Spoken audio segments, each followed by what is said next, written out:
parlait de la station d'épuration de Sainte-Marie. Aujourd'hui, quels sont les plus pour les quartiers de Magenta, Sainte-Marie et puis Faubourg-Blanchot? Comment va s'organiser le raccordement des particuliers, des institutions? Comment ça va se passer? Bien, alors la station fonctionne depuis donc fin novembre. Elle est alimentée par les tours de Magenta. Donc les tours de Magenta étaient auparavant traités par la petite station d'épuration dite station de Magenta. Et donc cette station a été bypassée. Tous les effluents qui étaient traités là sont traités sur la nouvelle station. C'est ainsi que la station a démarré. Alors les travaux qui sont en cours sont des travaux de réalisation d'une ossature de collecteurs. Donc la première phase, qui se termine en juin de 2014, consiste à aller récupérer les eaux de Tuban et les amener sur la station. Voilà, donc ça c'est une première étape. Et ensuite, au second semestre 2014, donc, les ossatures qui vont récupérer les effluents de Faubourg-Blanchot et Vallée-Colombe vont être construites.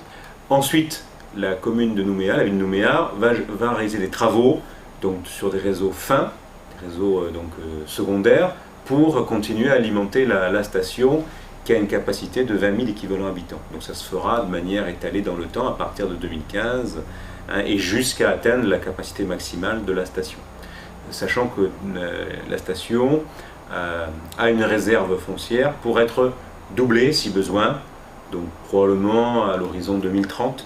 Sur le plan génie civil, on a construit pour 30 000, équipé à 20 000, donc on peut facilement passer de 20 000 à 30 000, et ensuite on peut, si besoin, doubler à 60 000.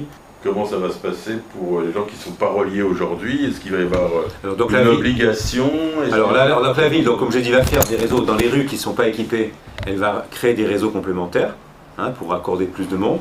Et après, au niveau du client lui-même, le client qui se raccorde à la station, donc, soit parce qu'il est déjà raccordé, mais avec une fosse septique, puisqu'il n'y avait pas de traitement, soit parce qu'il va être raccordé parce qu'un réseau va passer dans sa rue où auparavant il n'y avait pas de réseau. Donc ce client a ensuite 2 ans pour déconnecter sa fosse septique et se raccorder en effluent brut sur le réseau. Donc là c'est vraiment quand même un plus environnemental colossal, c'est tout ce qui ne va pas aller voilà, directement dans le tous lagon. ces effluents seront traités avec une qualité haute baignade, puisque le traitement de Baie-Sainte-Marie est un traitement très sophistiqué. Qui permet de rejeter une eau extrêmement propre au milieu naturel. Donc c'est un gros plus environnemental. Pour la mangrove en particulier, la mangrove de Wemo, on apporte un plus environnemental très sensible.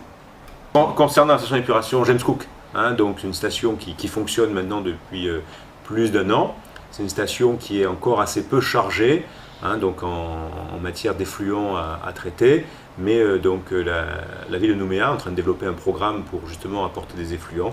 Donc avec Nouville, dans 2 mois, 2 ou 3 mois, donc qui sera traité sur la station d'épuration.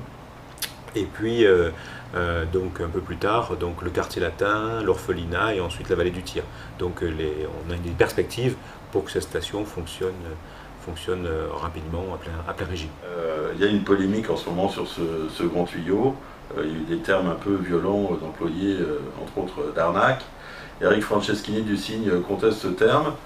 Vous, comment vous voyez ce sujet? Qu'est-ce que vous en pensez? Alors, première chose, par rapport à l'action qui est annoncée par l'association des usagers de services publics et privés, qui dit que le grand tuyau est inutile, c'est un de ses arguments. Je tiens à souligner qu'il est extrêmement utile. Aujourd'hui, il délivre 4 millions de mètres cubes par an. Au Grand Nouméa, donc aux 4 communes, et c'est une ressource indispensable pour Dumbéa, qui commence à devenir le principal client de cet aqueduc, nous l'appelons l'aqueduc plutôt que Grand Tuyau. Et des quartiers de Dumbéa-sur-Mer reposent essentiellement ou uniquement sur cette adduction. Le futur Medipôle également, donc il a son utilité. Au Mont d'Or, bien sûr, pour l'ensemble du Mont d'Or, c'est une ressource complémentaire extrêmement importante. Donc en fait, l'aqueduc est très utile, donc je réfute l'argument de l'inutilité, et comme cela a été rapporté dans la conférence de presse que l'association a organisée la semaine dernière, il est faux de dire que ça aurait pu être évité moyennant une baisse de la pression dans les tuyaux. Ça n'a pas de sens technique, voilà, premièrement. Donc utilité avérée. Alors on pourra dire qu'effectivement aujourd'hui il n'utilisait qu'à 15% de sa capacité, ou même 12% de sa capacité, donc c'est une réalité. Mais c'est un outil qui est fait également pour servir les besoins futurs.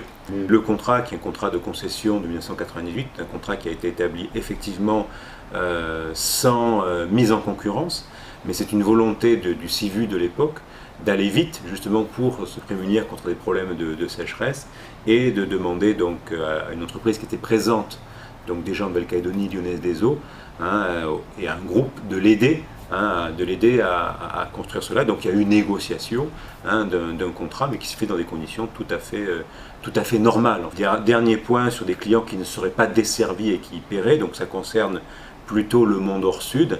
Donc en fait il faut savoir que ces clients bénéficient quand même de l'aqueduc, parce que cet aqueduc qui permet de soulager en fait la zone nord de Mont-d'Or, permet en fait donc du transfert de ressources du nord vers le sud. Voilà. Et donc sans l'aqueduc, on ne pourrait pas faire ce transfert de ressources et la situation dans le sud sera encore plus problématique. Alors il y a une volonté du syndicat intercommunal, donc le SIGN aujourd'hui, de reprendre la main sur l'aqueduc en fait pour justement en faire un peu une pierre fondamentale de l'intercommunalité. Voilà. Donc ce sont des discussions qui sont en cours entre le syndicat intercommunal et la Lyonnaise des Eaux, qui est le propriétaire de la SADET, à 100%.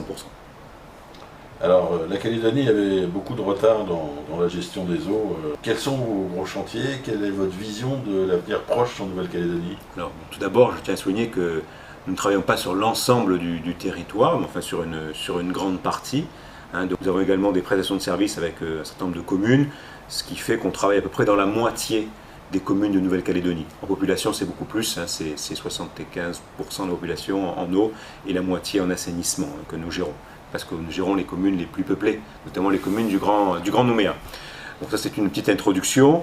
Sur la problématique de l'eau et de l'assainissement, il y a de gros progrès qui ont été faits dans les deux domaines ces dernières années. Il y a une vraie prise de conscience de l'obligation de préserver les ressources, de réparer les fuites sur les réseaux pour éviter le gaspillage, de sensibiliser les clients au coût de l'eau, au fait que l'eau, bien sûr, la ressource est gratuite, mais il y a un service quand même pour l'apporter, donc il y a un coût à payer. Donc il y a eu pas mal d'initiatives qui se sont développées, notamment dans des communes dans lesquelles l'eau était précédemment gratuite, aujourd'hui elle ne l'est plus.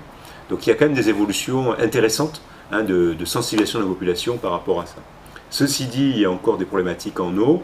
Alors dans les communes que nous gérons, très peu. Par contre, des communes que nous ne gérons pas, on sait qu'il y a encore des difficultés avec de l'eau qui n'est pas désinfectée partout, donc pas toujours potable, ou de l'eau qui n'arrive pas partout 24 heures sur 24.